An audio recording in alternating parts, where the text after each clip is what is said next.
Halo, selamat siang dan salam berjumpa untuk kita semua.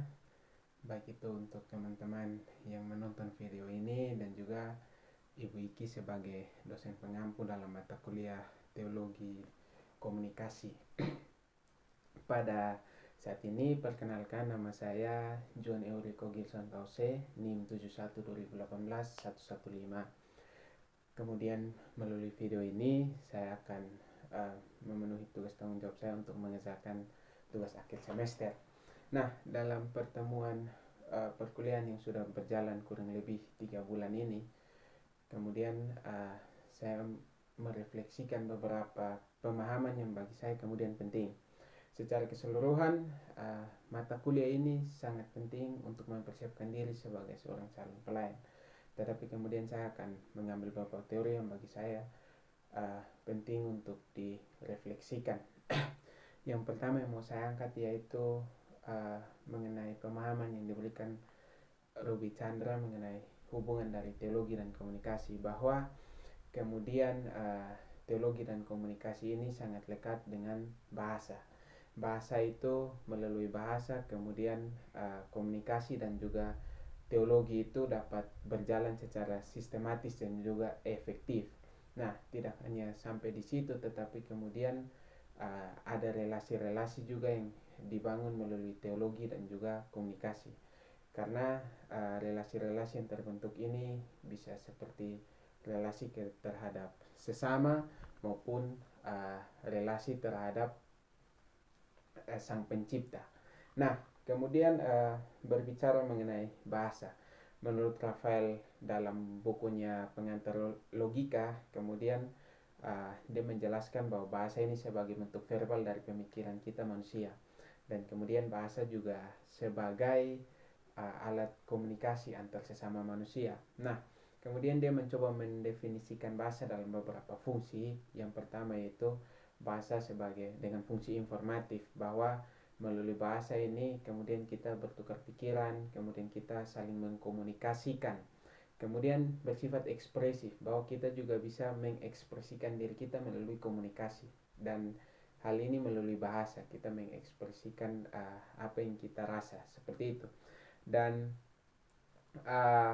kemudian hal ini yang mengantarkan saya kepada pemahaman bahwa sebenarnya komunikasi ini sangat penting, tidak hanya untuk kehidupan sosial, tetapi kemudian dalam menjalankan kehidupan beragama pun komunikasi ini penting untuk dipakai. Nah, kemudian saya mengambil pemikiran dari Habermas mengenai ruang publik, yang bagi saya ini pun penting untuk dipahami, yaitu bahwa ruang publik ini sebagai arena diskursus yang kemudian berbeda dan juga terpisah dengan ekonomi dan juga negara. Jadi di dalam ruang ini kemudian masyarakat berpartisipasi untuk membangun dialog dan juga debat. Tetapi yang dimaksud komunikasi dalam ruang publik ini yaitu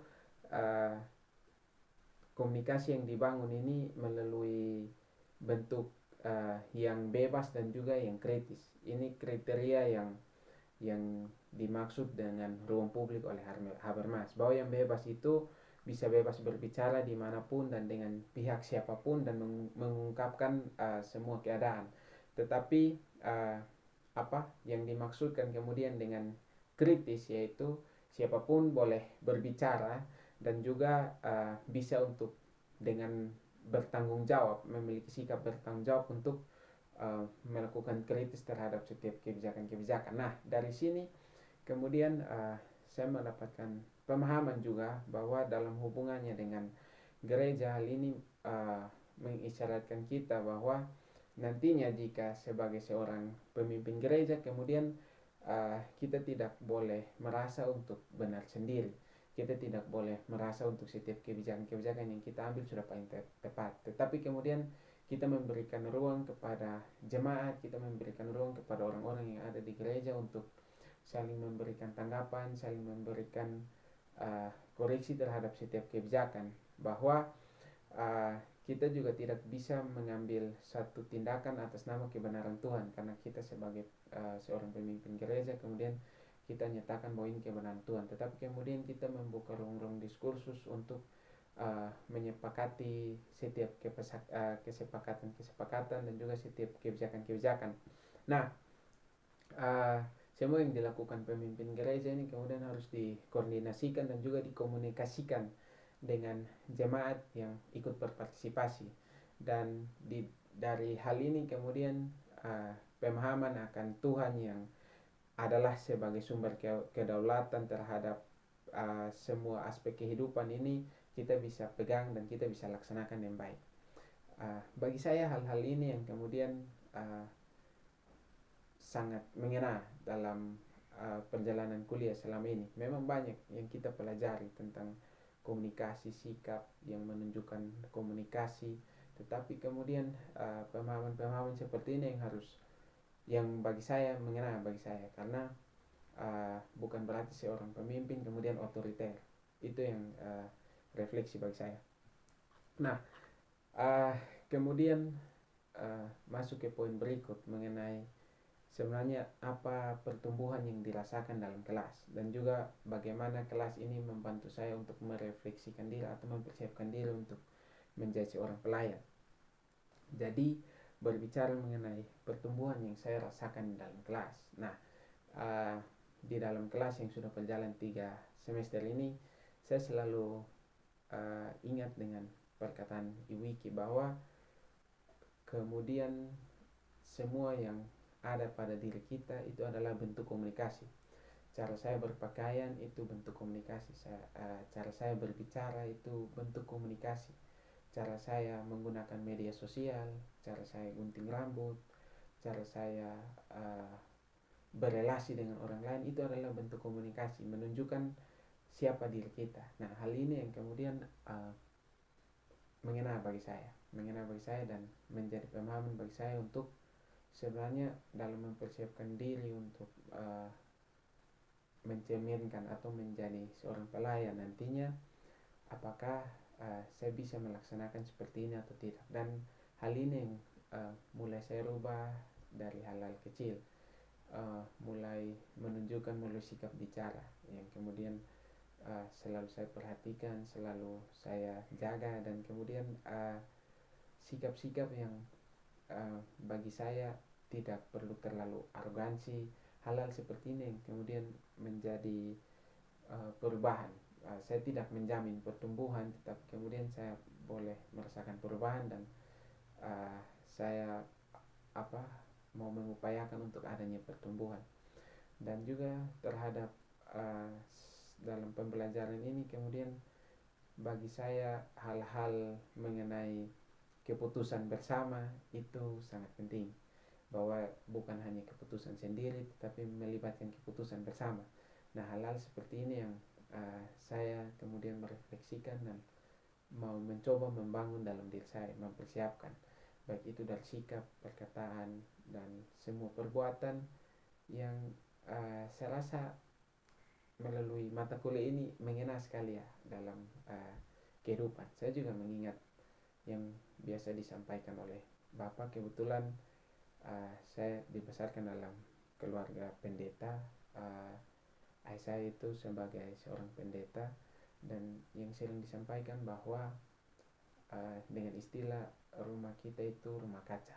Nah, dari pemahaman seperti ini yang kemudian juga menambah memperkuat saya untuk bagaimana menunjukkan sikap yang baik, karena semua yang kita lakukan dilihat oleh orang, kita menjadi contoh.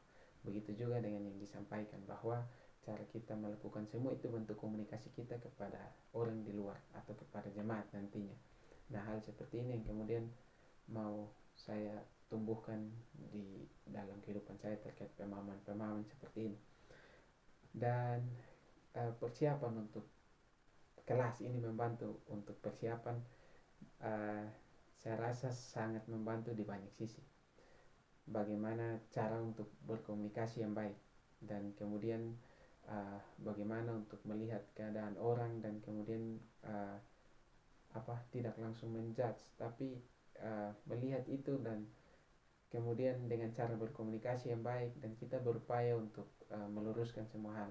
Nah, hal-hal seperti ini yang dibangun dalam kelas, pemahaman-pemahaman, meskipun pembahasan dalam kelas ini adalah pembahasannya melihat teori, tetapi kemudian uh, mengena sekali dalam kehidupan. Oleh sebab itu tidak bisa dipungkiri bahwa kelas ini juga sangat membantu untuk mempersiapkan diri menjadi seorang pelayan, baik itu dari sikap, ya sekalipun tidak diajarkan sikap yang baik seperti apa, tapi kemudian diajarkan bahwa berkomunikasi melalui sikap. Nah, hal seperti ini bisa dipelajari dan juga mengajarkan kita untuk kemudian peka terhadap yang terjadi di lingkungan sekitar.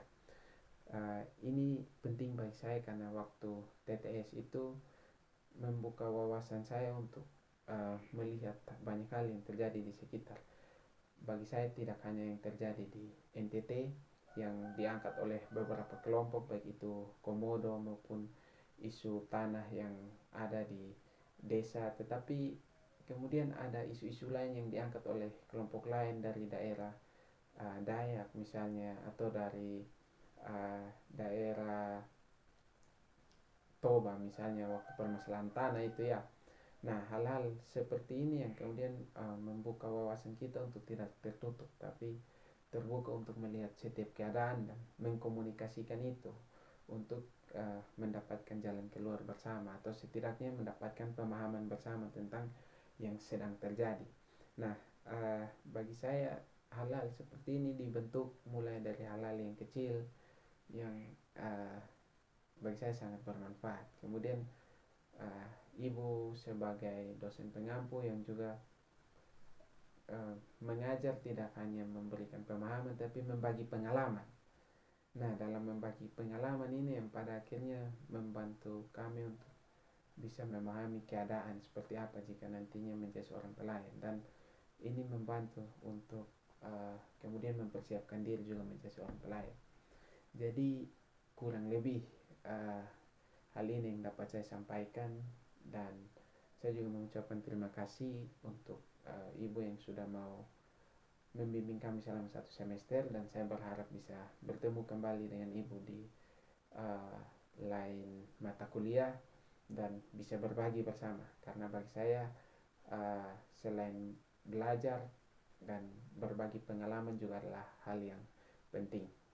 Demikian video saya mohon maaf atas keterbatasan saya. Sebenarnya sudah ada persiapan yang matang, tapi kembali mengalami kendala di media yang rusak. Oleh sebab itu saya harus menjalankan biasa saya seperti ini, tapi bagi saya maknanya lebih penting. Oleh sebab itu saya ucapkan terima kasih dan mohon maaf atas kekurangan, dan kedepannya saya harapkan untuk bisa menjadi lebih baik.